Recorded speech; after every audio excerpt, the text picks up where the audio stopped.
एक साहब उसको हेड कर रहे थे। आज कल ही उनका केमाड़ी ट्रांसफ़र हुआ है। अब तो हमारे नए एसएसपी साहब आ गए हैं सीआईए में, तो उनकी तरफ से ये कार्रवाई है, उनकी टीम की तरफ से, जिसमें ये जो खुफिया कार्रवाई हुई है उसमें 508 किलो मंशियात जो है वो बरामद हुई है, और जिसमें 468 केजी चर्स है और 40 किलो आइस मैथ है।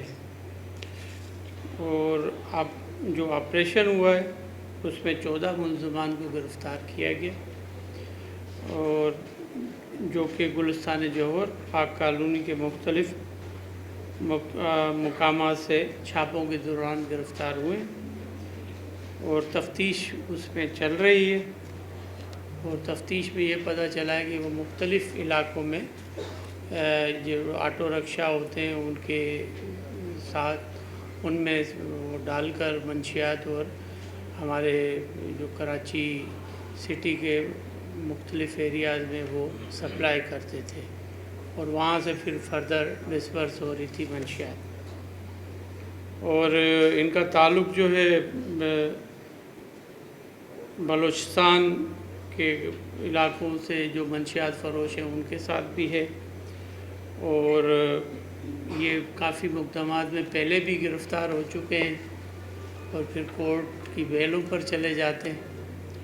वो उस पर भी हम एड्रेस कर रहे हैं कि हमने एक्साइज़ डिपार्टमेंट ने एक इनिशिएट लिया और हम नारकोटिक्स कोर्स बनाई हैं जो कि कैबिनेट ने अप्रूव कर दी हैं। अब वो डेडिकेटेड नारकोटिक्स कोर्स होंगी, और कुछ अमेंडमेंट्स भी हम एक्साइज़ लॉ में लाएँ, नारकोटिक्स लॉ में, ताकि जो इस किस्म के मुकदमात वो स्पेशल तौर पर चलें, और उसमें जो जवाबदार हैं, जो मंशियात फ़रोश हैं, उनके ख़िलाफ़ सख्त कार्रवाइयाँ भी हों और उनको सज़ाएँ भी हों। तो इसके अलावा ये जो अपना सैफुर रहमान की निशानदही पर जो मुल्ज़िम है जावेद रशीद को उसके घर से गिरफ़्तार किया गया है, और जिसके ड्राइंग रूम से 50 किलो चर्स और 10 किलो आइस बरामद हुई है। और मज़ीद स्पेशल इन्वेस्टिगेशन यूनिट ने छापों के दौरान जो लोग गिरफ़्तार किए हैं, जिनके नाम सैफुर रहमान, जावेद रशीद, अब्दुल रशीद, इरफ़ान, मोहम्मद फ़राद, नोमान, तला, बिलाल, साकिब, नजीब, शेरदमान, मोहम्मद साकिब, अब्दुल रऊफ़ और शाहजहान हैं। और इनसे दो गाड़ियाँ भी कब्ज़े में ली गई हैं जिनमें वो मंशियात सप्लाई कर रहे थे, और मंशियात से ये भरी हुई है गाड़ियाँ मेरे ख्याल में। और ये जो इसमें एक्साइज़ डिपार्टमेंट का जो AETO है उसको भी अरेस्ट किया गया है, उसके साथ और भी जो पूरी रैकेट है उसको अरेस्ट किया गया है। और आज मिनिस्टर साहब भी यहाँ मौजूद हैं, तो जब मुझे पता चला कि ये एक्साइज़ के AETO कोई अरेस्ट हुए हैं, तो मिनिस्टर साहब ने बताया कि ये पहले ही ये अंडर इंक्वायरी था, हमारी नज़र में था, ये पहले ही सस्पेंड हुआ है, और इनके ऊपर इंक्वायरी भी चल रही है, और इनकी जो भी इसके साथ जिनके रवाबित हैं उनको भी हम अपने लेवल पर भी इन्वेस्टिगेट पहले ही कर रहे थे। लेकिन ये जब इन्फॉर्मेशन आई तो इस पर पुलिस ने कार्रवाई की, और ये क्योंकि हर डिपार्टमेंट जो है मिलजुल कर ही काम करता है, तभी जाकर ऐसी कामयाबियाँ होती हैं।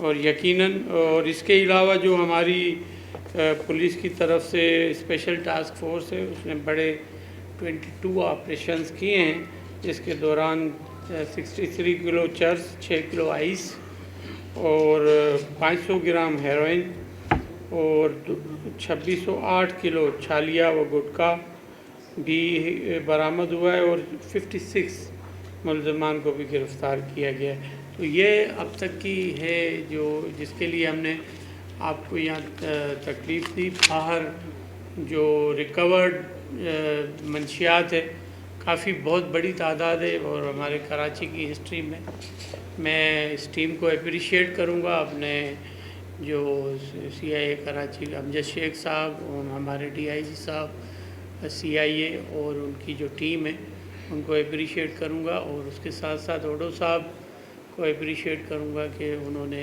इस मिलकर Irfan Baloch special task force के यहाँ पर सरबराह भी हैं, उनको भी यकीनन मैं मुबारकबाद पेश करूँगा कि उन्होंने अच्छा काम किया, दिलजोई से ये काम कर रहे हैं। इनके लिए इनाम भी रिकमेंड करेंगे। और मैं समझता हूँ कि हम सब की ये ज़िम्मेदारी है कि मंशियात फ्री हम कराची हो, मंशियात फ्री सिंध हो, मंशियात फ्री पाकिस्तान हो, यही हमारे मुस्तकबिल के जो तामीर है उसमें और तरक्की है उसमें अहम किरदार अदा कर सकता है मोटिव। अच्छा सर, ये बताइएगा कि आपने बहुत अच्छी बहुत बेहतरीन ANF की ये प्राइम जिम्मेदारी है। एंटी नारकोटिक्स फोर्स जो है, जो फेडरल गवर्नमेंट की अथॉरिटी है, और बॉर्डरिंग फोर्स जो है उनकी ये, मैं किसी पर ज़िम्मेदार ये नहीं कि अपना काम जो है किसी और पर डालने की कोशिश कर रहा हूँ।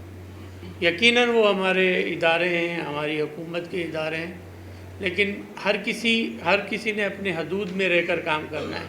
प्रोविंशियल मिनिस्टर होम जो है, इंटीरियर मिनिस्टर पाकिस्तान का काम नहीं कर सकता। तो ऐसे ही हर किसी को अपनी हद में रहकर काम करने की ज़रूरत है, और हम जैसे ही हमारी हद में कोई इन्फॉर्मेशन आती है उस पर कार्रवाइयाँ हमारे अफसर कर रहे होते हैं।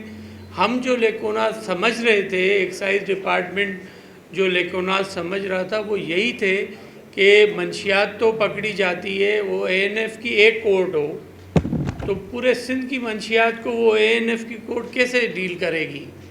और नॉर्मल कोर्ट्स में ये केसेस चल रहे थे। आपने मेरी जो इनिशियली बात थी कि ये गिरफ़्तार मुल्ज़मान थे, पहले भी मुख्तलिफ़ केसों में मंशियात के ये गिरफ़्तार हो चुके हैं। तो ये हमारे लिए लम्हा फ़िक्रिया है कि देखें, कोर्ट से आज़ाद ये लोग हो रहे हैं, जुडिशियल प्रोसेस से होकर आ रहे हैं, और इनके जो बेल होती है, जो इनके ज़मानत जो शख्स पढ़ रहा है, हमें उनको भी देखने की ज़रूरत है कि आया वो भी तो हैबिचुअल नहीं है। तो ये हमारे पास सिस्टम है, और ये फ़िलहाल इसलिए आ रहा था कि लेजिस्लेचर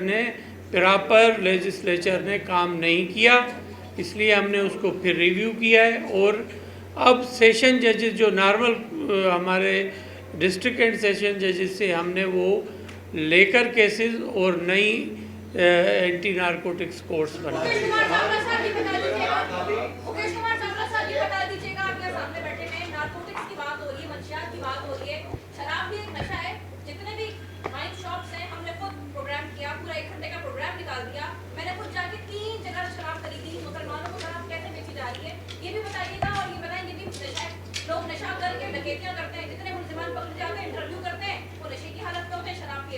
देखिए जी, ये जो शॉप्स हैं ये लाइसेंस शॉप्स हैं, ठीक है जी। और ये जो आप बात कर रही हैं कि मुसलमानों को, इस पर हमने पहले भी इंक्वायरियाँ की हैं और काफ़ी लाइसेंस सस्पेंड कर चुके हैं, और अगर आपने कोई और निशानदेही की है तो उनके खिलाफ भी हम कार्रवाई ज़रूर करेंगे।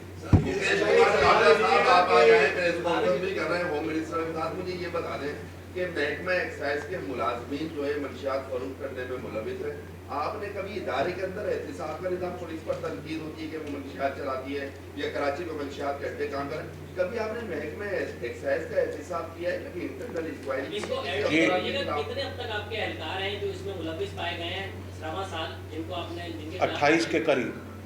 उनके खिलाफ मुकदमा बिल्कुल उनको नौकरियों से भी निकाला गया है, उनके खिलाफ केसेस भी चल रहे हैं और लिस्ट भी प्रोवाइड कर देंगे। एक मिनट एक साल की आपकी क्या कारकर्दगी? और दूसरी चीज़, अभी मुझे दाखिला साहब ने फरमाया कि ये नारकोटिक्स का काम है, एक्साइज का काम है।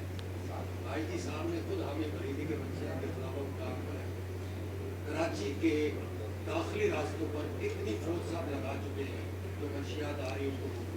देखिए जी, अगर आप पिछले 1 साल का रिकॉर्ड उठाएं तो डेली हमारे सखर में कोई ना कोई आए दिन केसेस होते हैं, और सबसे बड़ा केस इस साल का एक्साइज डिपार्टमेंट ने किया, जिसमें 100 केजी आइस, 2000 के करीब फ़ॉरेन लेकर और 800 केजी के करीब चर्स, जिसकी मालियत 7 अरब पे थी।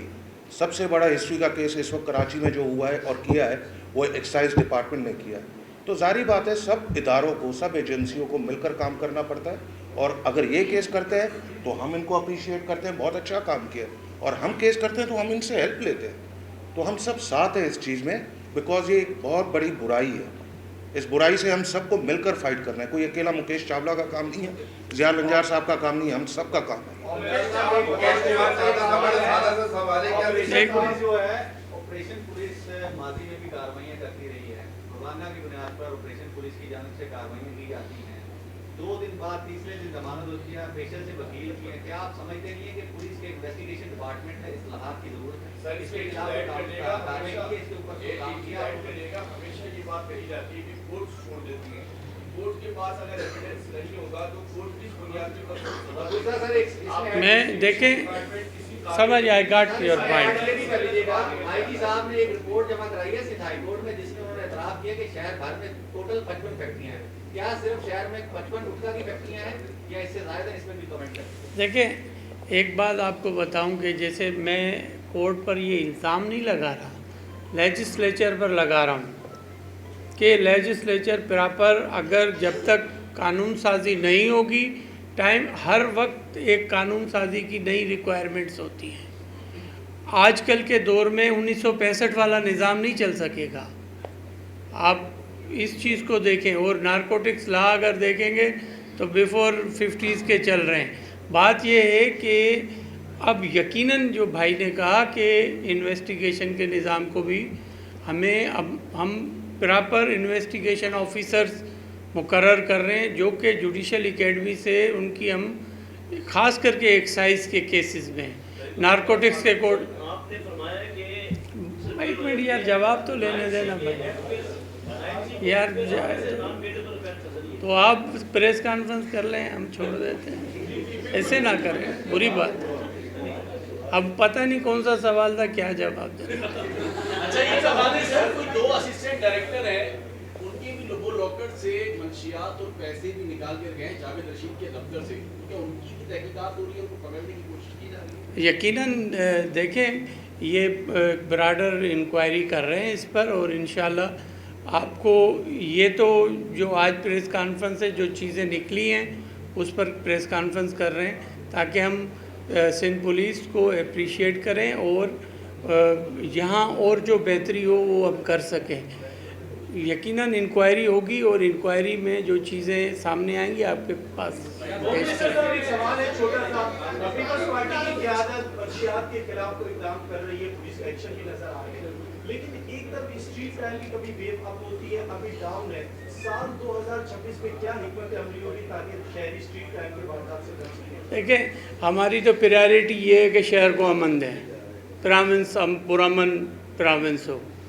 और आपने देखा होगा कि ये मल्टी नेशनल सिटी है और यहाँ पर बहुत सी डिफरेंट पार्ट ऑफ प्राविंस से लोग भी रह रहे हैं और दूसरे मुल्कों के लोग भी आकर रह रहे हैं यहाँ पर। तो हर किसी का अपना अपना माइंड सेट होता है और चेक एंड बैलेंस रखना भी थोड़ा सा पुलिस के लिए काफ़ी मुश्किल एक काम है। और ये जो भी आज तक आप देखेंगे पिछले 1 साल की आप अगर प्रोग्रेस लेंगे तो बहुत बेहतरी है कि स्ट्रीट क्राइम में यकीनन उसको इम्प्रूव करने की टाइम टू टाइम ज़रूरत भी है और करना भी चाहिए हमें। उम्मीद मैं ये करता हूँ कि आपको इस साल से इंशाल्लाह बेहतर परफॉर्मेंस 26 में नज़र आएगी। अभी मेरे ख्याल में 35 to 37% डिक्रीज़ है street crime from last year. तो इंशाल्लाह आप देखेंगे कि उम्मीद मैं ये करता हूँ कि सेफ सिटी भी जो प्रोजेक्ट है उससे भी हम मुस्तफ़ीद हो रहे होंगे अगले साल, और हम खुद भी इस पर काम कर रहे हैं ताकि यहाँ पर जो हमारे लोकल कम्युनिटीज़ के कैमराज हैं उनको भी अलाइन कर रहे हैं और किए हैं ताकि हम यहाँ पर बेहतर से बेहतर पुलिसिंग, यकीनन जदीद निज़ाम के सिवा या कराची को हम कैटर फार नहीं कर सकते यहाँ के क्राइम को।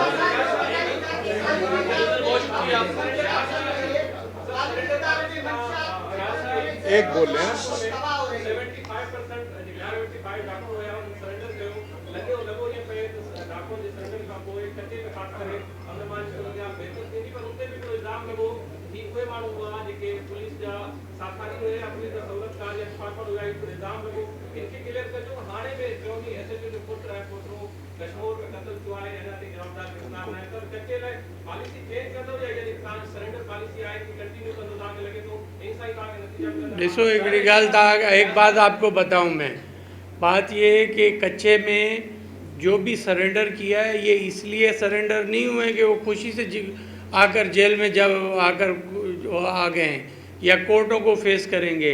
यकीनन वहाँ पर पुलिस ने कार्रवाइयाँ की हैं, उनके गांव को तबाह बर्बाद किया है, इनकाउंटर्स हुए हैं, उनके कच्चे के एरिया में पहुँचे, दरिया तक पहुँचे, तब जाकर ये लोग सरेंडर हुए हैं। इनमें 11 लोग तो ऐसे हैं जिनकी हेड मनी 60 लाख से 10 लाख तक है, और जिस पर हेड मनी होती है तो वो कोई नॉर्मल आदमी, नॉर्मल क्रिमिनल नहीं होता है। और हमारी बिल्कुल एग्रेसिव पॉलिसी है, और आगे चलकर आपको ये अनफॉर्चून है हमारे एसएचओ साहब के बच्चे को जो शहीद किया है, मेरी उसमें बिल्कुल सीधी इंस्ट्रक्शन है और वो कनकोट में हुआ है कि उनके खिलाफ कार्रवाई होगी। अभी एक एरिया ऐसा है जो राउंती कच्चा है जिसमें एक्सेस पुलिस की अभी कम है, और वहाँ पर प्लान कर रहे हैं, और इंशाल्लाह कुछ दिनों में आपको वहाँ ऑपरेशन नज़र आएगा। Thank you very much.